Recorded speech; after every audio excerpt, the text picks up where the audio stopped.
Okay guys, तो आज की क्लास में हम डोज रिस्पांस कर्व को जो है डिस्कस करने वाले हैं। अब से पहले की क्लास में हमने रिसेप्टर के ऊपर बात करी थी। सो आज हम डोज रिस्पांस कर्व के ऊपर डिस्कस करेंगे। Okay, generally dose response curve का मीन क्या है? तो इसका मीन ये है कि एक ऐसा ग्राफ जो रिस्पांस और ड्रग की डोज के बीच में जो है वो बनाया जाए, तो उसको जो है ड्रग रिस्पांस कर्व जो है वो कहा जाता है। यानी कि रिस्पांस और डोज। ओके, सो एक एग्जांपल लेते हैं। ओके, मान लो हमने हमारी बॉडी के अंदर जो है वो 100 रिसेप्टर्स हैं। ओके, और हमने जो है क्या करा कि 10 मॉलिक्यूल्स को जो है बॉडी के अंदर, यानी कि ड्रग के 10 मॉलिक्यूल्स को जो है वो बॉडी के अंदर हमने इंसर्ट किया।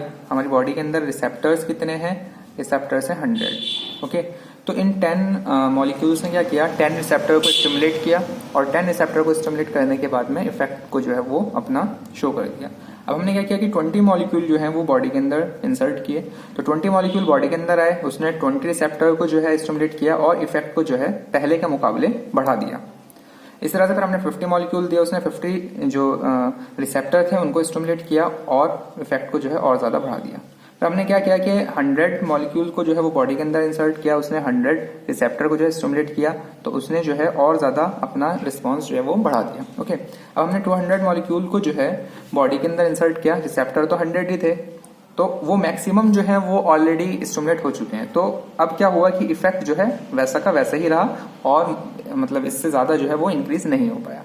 दैट मीन्स ये कि इफेक्ट जो है वो स्टार्टिंग में जो है बढ़ना चालू हुआ, फिर अपने मैक्सिमम पर आया, और मैक्सिमम पर आने के बाद में फिर जो है वो कांस्टेंट हो गया। तो गाइस, अगर हम इसका डोज रिस्पांस कर्व बनाएं तो वो डोज रिस्पांस कर्व क्या रहेगा कि इनिशियली जो है वो कम था, फिर पीक पर आया, और उसके बाद में जो है वो मैक्सिमम हो गया। ओके, तो जो DRC यानी कि डोज रिस्पांस कर्व, ये जो होगा डोज रिस्पांस कर्व, वो क्या होगा गाइस? वो होगा hyperbola. Okay, hyperbola. Okay, now अब अगर हम बात करें, फॉर एग्जांपल अगर हमारे को जो है दो ड्रग को जो है वो जैसे कहते हैं कि उन दोनों के बीच में हमें डिफरेंस करना है, या फिर उनके बीच की प्रॉपर्टीज को हम निकालना है, तो हम इस हाइपरबोला ग्राफ के बेसिस पर उसको सॉर्ट आउट नहीं कर सकते हैं। तो उसके लिए हमारे को एक स्ट्रेट लाइन की जरूरत होगी। ओके, तो ये हाइपरबोला या अगर पैराबोला या कोई और सा जो है वो ऐसा ग्राफ जिसके अंदर स्ट्रेट लाइन नहीं है, तो वो हम उसके बेसिस पर हम जो है कंपैरिजन नहीं कर सकते। तो हमें स्ट्रेट लाइन चाहिए, और स्ट्रेट लाइन लाने के लिए हमें क्या करना पड़ेगा गाइस? हमें इसे जो है लॉग की फॉर्म में जो है वो कन्वर्ट करना पड़ेगा। तो जब हम लॉग की फॉर्म में इसे कन्वर्ट करेंगे तो ये जो है लॉग डोज हो जाएगा, और ये जो है रेस्पॉन्स रहेगा। गाइस, जो अगर हम इस ग्राफ को जो है वो लॉग की फॉर्म में कन्वर्ट करेंगे तो ये सिग्मॉइड शेप का जो है ग्राफ बनेगा। ओके, ये जो है सिग्मॉइड शेप का ग्राफ बनेगा। सो अगर नॉन DRC जो ग्राफ होता है, यानी कि जो नॉन DRC, तो वो क्या होगा?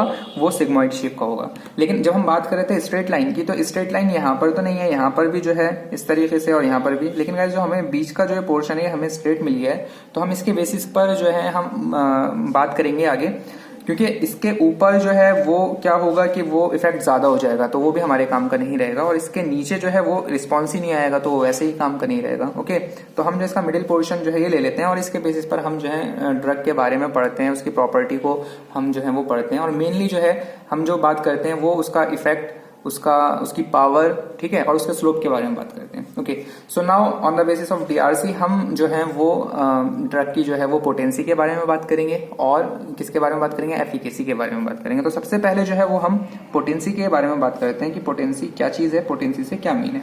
ओके, सो पोटेंसी। तो गाइस, जब भी हम पोटेंसी की बात करते हैं तो पोटेंसी का मीन ये है कि उस ड्रग की पावर कितनी है उसमें, और वो यानी कि जो इफेक्ट वो डाल रही है तो उसकी पावर कितनी है। फॉर एग्जांपल, अगर कोई ड्रग ऐसी है जो मिनिमम डोज पर जो है अपना इफेक्ट दे रही है, और दूसरी ड्रग ऐसी है जो ज्यादा डोज पर अपना इफेक्ट दे रही है, तो उसके अंदर जो मिनिमम डोज वाली जो है, दैट मीन्स कि उसकी पोटेंसी ज्यादा है, इसलिए उसने अपनी जो है वो मिनिमम डोज पर जो है उसने अपना इफेक्ट दे दिया है। फॉर एग्जाम्पल, अगर हमने जो है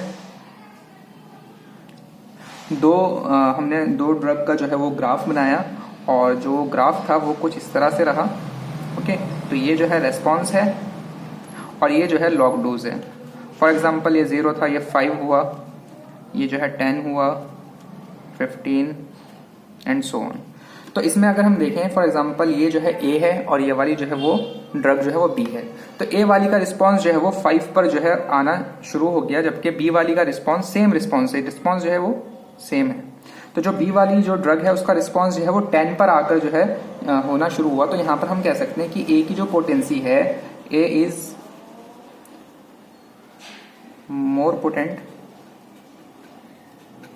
देन बी, यानी कि ऐसी वो दवाई जो कम डोज पर अपना इफेक्ट जो है शो कर रही है तो वो जो है ज्यादा पोटेंट होगी। तो यहां पर जो है वो कंडीशन में, इस कंडीशन में ए जो है वो क्या है, ज्यादा पोटेंट है in the comparison of B.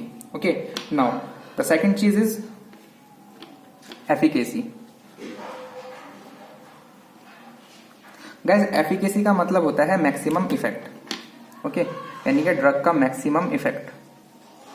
Maximum effect जो एफिकेसी होती है उसके अंदर हम डोज को जो है वो काउंट नहीं करते हैं कि डोज कितनी दी गई है, हमें जो है सिर्फ और सिर्फ क्या मतलब होता है, हमें ड्रग का मैक्सिमम इफेक्ट जो है वो चाहिए होता है। तो मैक्सिमम इफेक्ट इसको हम इस तरह से लिख सकते हैं, maximum effect irrespective of dose.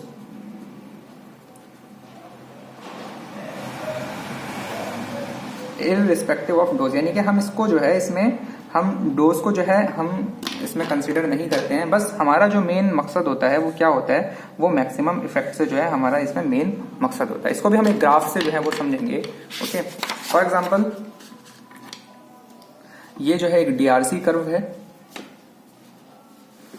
और इसके अंदर हमने 3, जिसमें जो है ये पहले बना लेते हैं, रेस्पॉन्स हुआ और ये लॉग डोज हुई। फॉर एग्जांपल ये 5, 10, 15 and so on. Okay, so for example हमने जो है ये रेस्पॉन्स भी इधर लिख लेते हैं। ओके,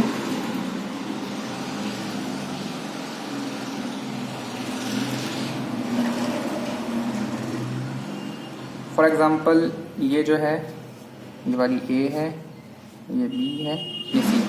गाइज अगर हम इसमें एफिकेसी के बारे में बात करें और हम बात करें इसके अंदर पोटेंसी की, बट पहली जो बात है वो हम एफिकेसी की हम करते हुए आ रहे हैं। तो एफिकेसी का मीन ये था कि हमें इसमें जो है वो मैक्सिमम इफेक्ट देना। फॉर एग्जांपल हमने 3 ड्रग को जो है वो बॉडी के अंदर इंट्रोड्यूस करवाया और हमें जो इसकी एफिकेसी बतानी है। तो अगर हम बात करें एफिकेसी की, तो एफिकेसी का जनरली मीन था कि मैक्सिमम इफेक्ट, उसका मैक्सिमम जो है वो रेस्पॉन्स आना चाहिए। तो इन तीनों कंडीशन के अंदर जो मैक्सिमम रिस्पॉन्स है वो किसका गाइस, वो बी वाली का जो है वो मैक्सिमम रिस्पॉन्स है। देन आफ्टर उसके बाद में अगर हम देखें तो उसके बाद में फिर कहीं ना कहीं सी वाली का मैक्सिमम रिस्पॉन्स होगा बी के बाद में, उसके बाद में ए वाली का जो है रिस्पॉन्स होगा। तो इसमें जो है एफिकेसी जो है बी वाली की ज्यादा होगी। गाइस अगर हम इसमें पोटेंसी की बात करें कि इसमें जो है वो कौन सी वाली ज्यादा पोटेंट है, तो गाइस पोटेंसी का मतलब होता है कि इफेक्ट जो ड्रग दे रही है वो कितनी मिनिमम डोज पर कितना इफेक्ट दे रही है, यानी कि उसके हम पावर को कैलकुलेट करते हैं।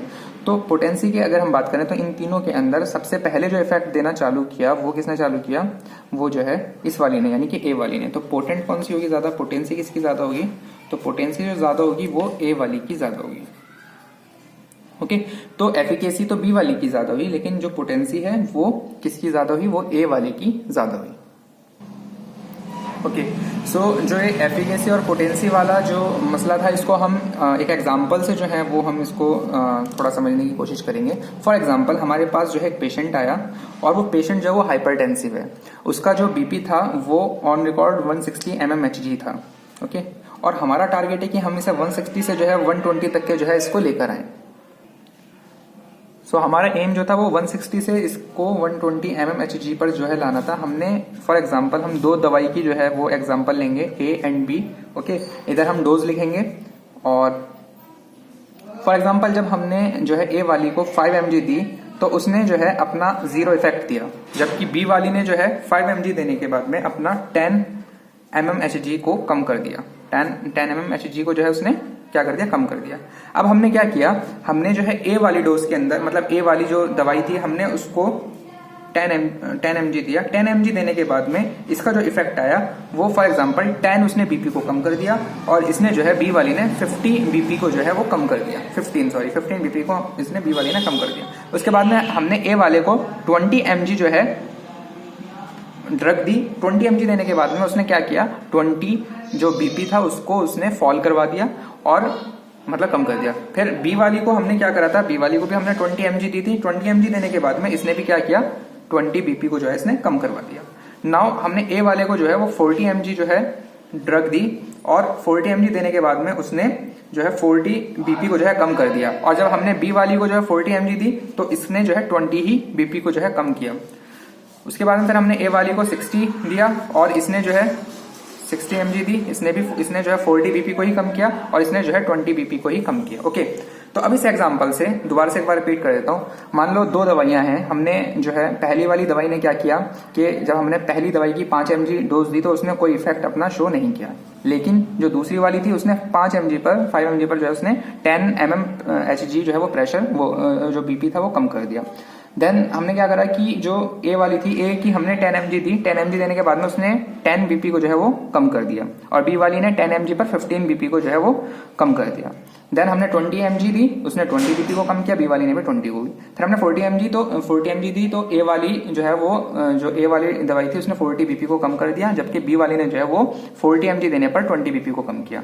देन हमने जो है ए वाली 60 mg दी, 60 mg देने के बाद में जो उसने 40 जो बीपी था उसको कम कर दिया और बी वाली ने जो है 60 mg पर 20 बीपी को कम कर दिया। ओके, अब इससे हमने क्या समझा, अगर हम बात कर रहे थे पोटेंसी और एफिकेसी के बारे में, तो पोटेंसी था कि मिनिमम डोज पर जो है दवाई जो है अपना इफेक्ट दिखाया, तो मिनिमम डोज यहां पर कितनी थी, 5 mg थी। तो इस मिनिमम डोज पर जो है किसने इफेक्ट दिखाया, बी वाली ने। तो बी वाली जो है वो क्या हुआ, ये ज्यादा पोटेंट हुई। ओके, अब बात कर रहे थे हम सेकंड चीज एफिकेसी की, तो पोटेंसी तो जो है बी वाली हो गई।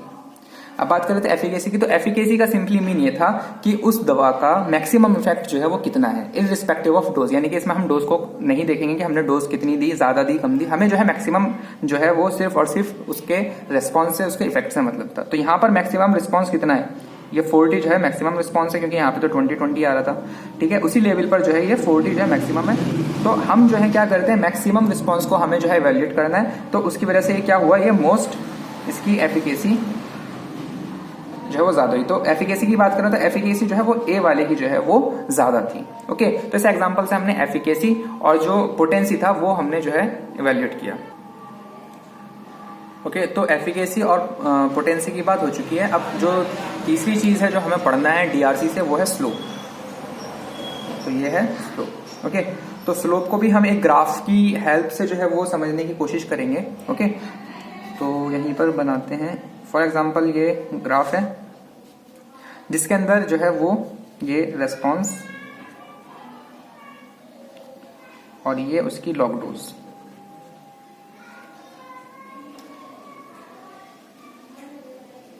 ओके, और ये जो है रेस्पॉन्स उसका जो है ये रहा। तो इसमें जो है हम दो दवाई को जो है, दो दवाइयों का जो है हम इसके अंदर क्या कहते हैं, इसमें हम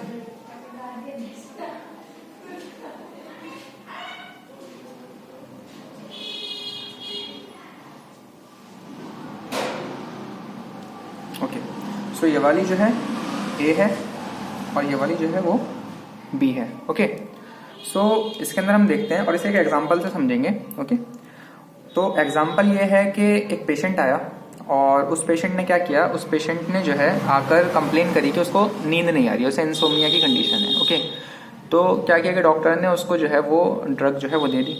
उसको जो है फॉर एग्जाम्पल 5 mg की जो है वो उसको जो है डोज में जो है वो ड्रग दे दी। अब 5 mg पर क्या होना था कि 5 mg पर जो है उसको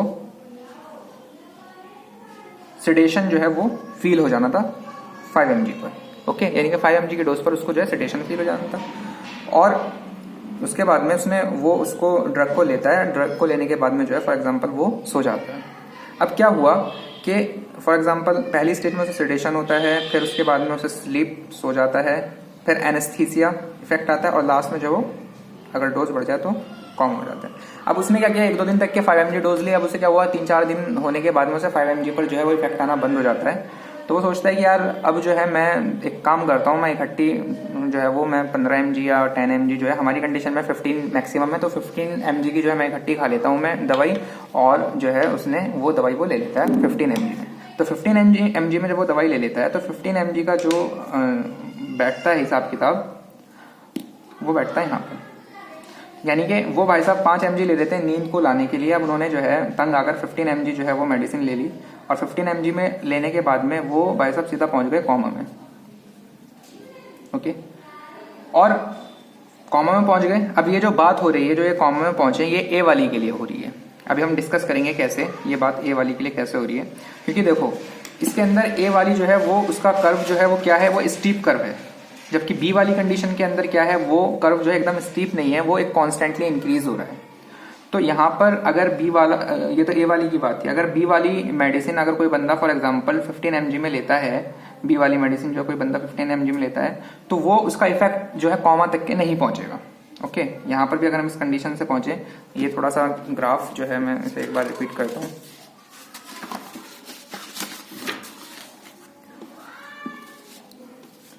मैं रिपीट कर रहा हूँ उस ग्राफ को। यहाँ पे लॉग डोज और यहाँ पर रेस्पॉन्स। सो पहली वाली ये थी,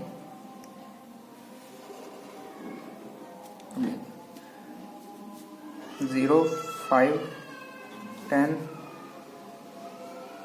15 और जो इसका रिस्पॉन्स था, यहाँ पे सेडेशन था, यहाँ पर स्लीप था, यहाँ पर उसे एनेस्थीसिया फील हो रहा था और यहाँ पर आने के बाद उसे कोमा फील हो गया था। ये जो है ए है और ये वाली जो है बी है। तो हमने कहा कि उसने जो है 15 mg की डोज ले ली और 15 mg की डोज लेने के बाद में 15 mg की ए वाले ने जो है 15 mg की डोज ली, तो 15 mg की उसने डोज लेने के बाद में उसका जो बैठता है हिसाब वो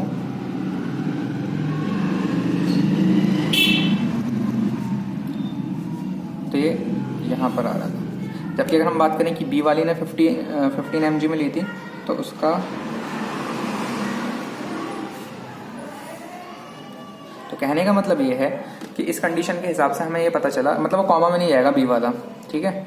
बी वाले को एनेस्थेटिक इफेक्ट रहेगा लेकिन वो कोमा में नहीं जाएगा, और जो ए वाला है वो जो है डोज बढ़ने से जो है वो कोमा में चला जाता है। तो ऐसा क्यों होता है? तो कहने का मतलब ये है कि जिन ड्रग्स का जो कर्व है वो स्टीप है, एकदम तीव्र है, तो वो दवाई जो है उनका इफेक्ट इतना ज्यादा हो जाता है कि वो फिर समझ से बाहर हो जाता है इफेक्ट। और जिन ड्रग का जो कर्व है वो एक कांस्टेंट लेवल पर बढ़ रहा है, तो वो जो है इतना ज्यादा, मतलब उनका इफेक्ट इतना ज्यादा नहीं होता कि वो फिर जो है फर्दर कोई दिक्कत कर दे। तो जो स्टीप कर्व है वो इतना ज्यादा, मतलब उसका इफेक्ट इतना ज्यादा हो जाता है कि वो फिर आगे जो है हमें उतना चाहिए नहीं होता है और पेशेंट की उसमें हालत जो है खराब हो जाती है। और अगर कोई कॉन्स्टेंटली इंक्रीज हो रहा है तो वो जो है उसमें इतना इफेक्ट नहीं होता। तो यहाँ पर जो है क्लिनिकली अगर हम देखें तो जो ए वाला ग्राफ है जिसमें एकदम स्टीप कर्व होता है, ये बार्बिटूरेट्स की कंडीशन में होता है, और जो बी वाला ग्राफ है वो बेंजोडिपाइन। तो जो बी वाला ग्राफ है वो किसका है? बेंजोडिपाइन। ओके, तो और जो जब ड्रग को जो है वो मैन्युफैक्चर किया जाता है और उसके बाद में उसे फर्दर आगे प्रोसीड किया जाता है, तो ये चीज देखी जाती है कि स्टीप कर्व जो वाली जो मेडिसिन होती हैं तो उसमें उसको ज्यादा मतलब प्रायोरिटी पे नहीं रखा जाता है। ओके, क्योंकि उनके इफेक्ट के साथ में इतना ज्यादा उसके साथ में एडिशनल चीजें जुड़ जाती हैं कि फिर वो जो है सेफ्टी पर्पज से वो बाहर हो जाती है। ओके, सो आज की क्लास में इतना ही। ये स्लोप तक के हो गया था। तो स्लोप के लिए जो है वो देखा जाए तो जो कॉन्स्टेंटली इंक्रीज हो रहा है एक मैनर में, तो वो जो है ज्यादा प्रीफर किया जाता है। Okay, thank you.